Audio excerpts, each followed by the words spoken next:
بسم اللہ الرحمن الرحیم۔ السلام علیکم۔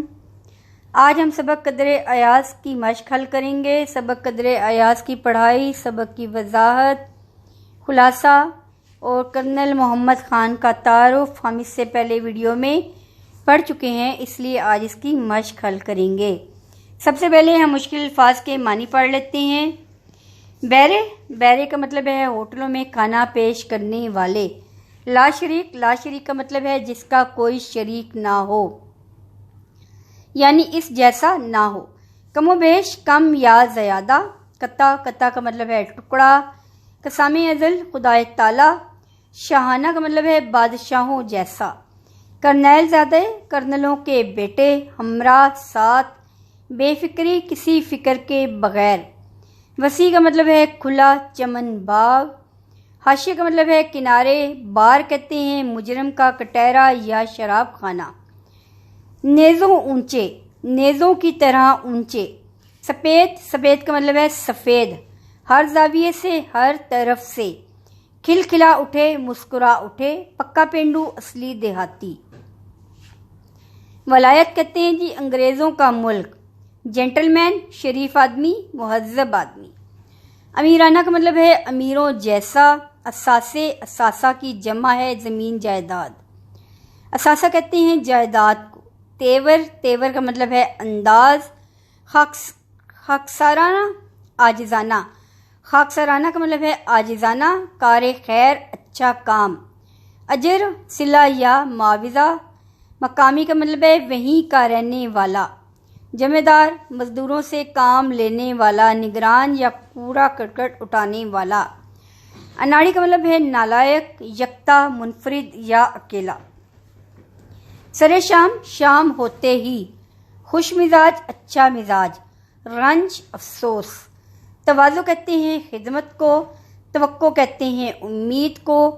اور تلافی کا مطلب ہے نقصان پورا کرنا۔ خلاف معمول، معمول کے مطابق۔ رونی صورت، رونے والی صورت۔ وجہ گرانی، رونے کی وجہ۔ بدتمیز کا مطلب ہے تمیز کے بغیر۔ گوار کا مطلب ہے جاہل۔ دیہاتی کا مطلب ہے گاؤں کا رہنے والا۔ طرفین، دونوں طرف سے۔ تنازع، جھگڑا۔ خفیف کا مطلب ہے ہلکا۔ دو طرفہ، دونوں طرف کا۔ حدود اربع، چاروں طرف کی حدود۔ برہم کا مطلب ہے ناراض۔ ناقابل برداشت، جو برداشت نہ ہو سکے۔ روبرو کا مطلب ہے سامنے۔ میزبانی کہتے ہیں مہمان کی خدمت کرنا۔ مہمان نواز کا مطلب ہے مہمان کی خدمت کرنے والے۔ ابتدا، آغاز۔ بسط تعظیم، بہت زیادہ عزت کے ساتھ۔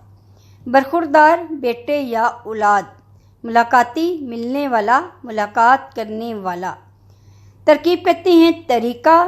فیصلہ کن، فیصلہ والے۔ مہذب، تہذیب والے۔ اشتیاق کا مطلب ہے شوق۔ دقت کا مطلب ہے مشکل۔ بڑبڑانا، منہ میں بولنا جس کی واضح سمجھ نہ آئے۔ دلاسا، حوصلہ۔ اطمینان، سکون۔ خانہ خدا، خدا کا گھر۔ ناخوش، خوش نہ ہونا۔ مگن کا مطلب ہے مصروف۔ دستور کا مطلب ہے طریقہ۔ بھرتی ہونا، ملازمت اختیار کرنا۔ ماتحت، نیچے درجے پر۔ مبہوت کا مطلب ہے کھڑا، حیران رہ جانا۔ مبہوت، کھڑا یعنی کہ حیران ہو جانا۔ مبہوت لفظ بت سے نکلا ہے۔ معیوب کہتے ہیں عیب والے کو جس میں کوئی برائی ہو۔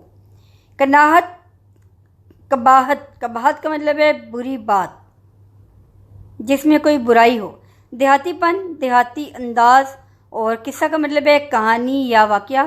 یہ ہو گئے الفاظ کے معنی، اور کچھ الفاظ ایسے ہیں جو وضاحت طلب ہیں، ایسے الفاظ بھی پڑھ لیتے ہیں۔ برس پڑنا جو ہے شدید غصے میں دوسروں کو برا بھلا کہنا، محاورہ ہے۔ دوڑ دھوپ کرنا، یہ بھی محاورہ ہے۔ جدوجہد کرنا، سخت محنت کرنا، سر توڑ کوشش کرنا۔ حکیم کے کیا معنی ہے؟ حکیم کون ہوتا ہے؟ طب کے ذریعے علاج کرنے والے کو حکیم کہتے ہیں، جو حکمت جانتا ہے۔ وحشت کے عالم میں، خوف کے عالم میں، خوف زدہ ہو کر۔ شرم سے غرق ہو جانا، محاورہ ہے۔ بے انتہا شرمندہ ہونا، بہت زیادہ شرمندگی ہونا، آنکھیں نم ہونا، غمگین ہو جانا یا آنکھوں میں آنسو آ جانا۔ یہ تھے الفاظ معنی۔ آپ مشقی سوالات حل کرتے ہیں۔ سوال نمبر 1، مختصر جوابات دیجیے۔ مصنف کو کس قسم کا بنگلہ رہنے کو ملا؟ مصنف کو رہائش کے لیے ایسا بنگلہ ملا جو اپنی کلاس میں منفرد تھا، یعنی باقی تمام بنگلوں سے زیادہ خوبصورت تھا۔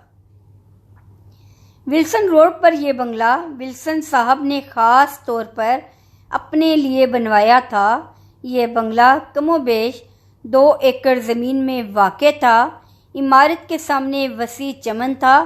اس چمن کے گرد مہندی کی سرسبز باڑ اور اونچے سرو اور سفیدے کے پیڑ لہلاتے تھے۔ چمن میں جا بجا سرخ و سفید گلاب کے پودے تھے۔ الغرض بنگلہ ہر لحاظ سے امیرانہ طرز کا نظر آتا تھا۔ سلیم میاں کا مشغلہ کیا تھا؟ سوال نمبر 2، سلیم میاں میٹرک کے امتحان سے فارغ ہوئے تھے۔ دوسرے کرنیل زادوں کے ساتھ بیڈمنٹن کھیلتے، شام ہوتے ہی دوستوں کے ساتھ ٹی وی دیکھنے کے لیے بیٹھ جاتے۔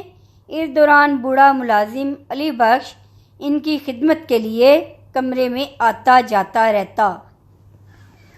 اگلا سوال ہے، سلیم میاں علی بخش پر کیوں برہم ہوئے؟ کیوں سلیم علی بخش پر ناراض ہوا تھا، غصہ کیا تھا؟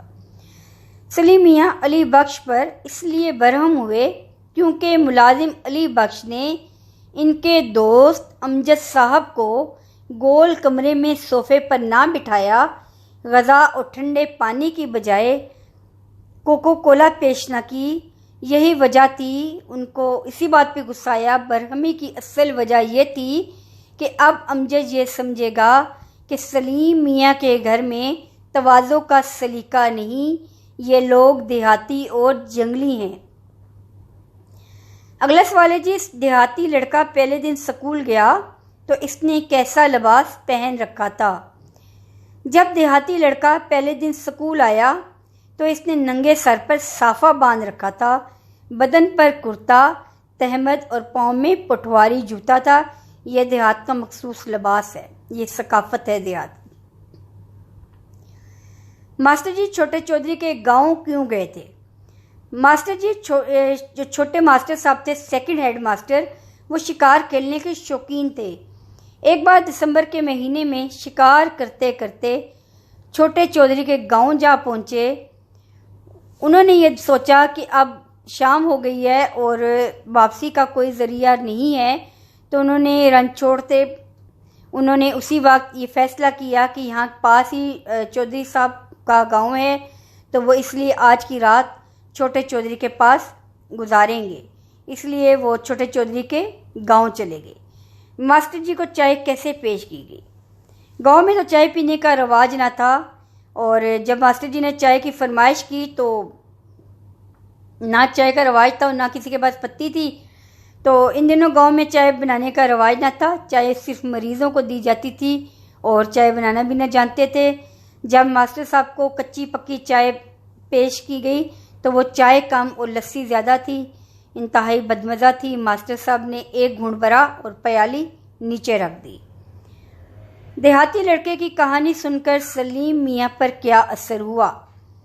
سلیم دیہاتیوں سے نفرت کرتا تھا، لیکن جب والد صاحب نے اس کے مزاج کو جانا اور اس کی اصلاح کی کوشش کی اور انہیں اپنی کہانی سنائی کہ کس طرح وہ ایک دیہاتی بیک گراؤنڈ سے تعلق رکھتے ہیں لیکن اپنی محنت سے آج کرنل کے عہدے تک پہنچ گئے، تو جب انہوں نے دیہاتی لڑکے کی کہانی سلیم میاں کو سنائی تو یہ کہانی سن کر سلیم میاں حیران رہ گئے۔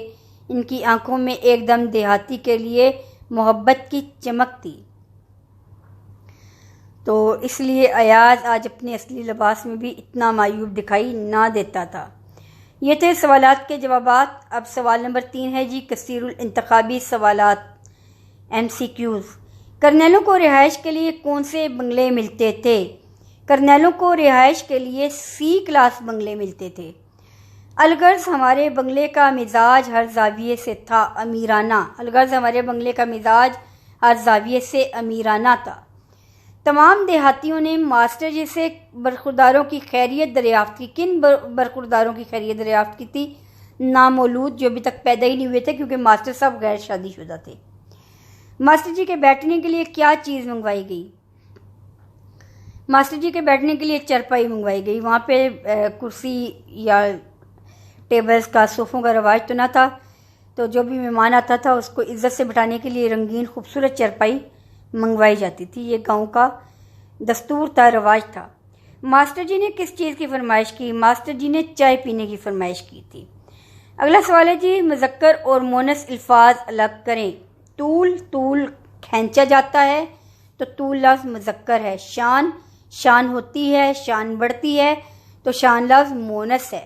چمن، چمن ہوتا ہے، چمن کھل گیا، چمن پھولوں سے بھر گیا تو لفظ چمن مذکر ہے. تواضع کی جاتی ہے تو لہٰذا تواضع لفظ مونث ہے.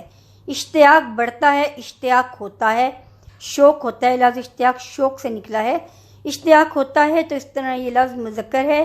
الفاظ کی مونث اور مذکر جاننے کے لیے الفاظ کو جملوں میں استعمال کر کے مذکر و مونث الفاظ الگ کیے جا سکتے ہیں.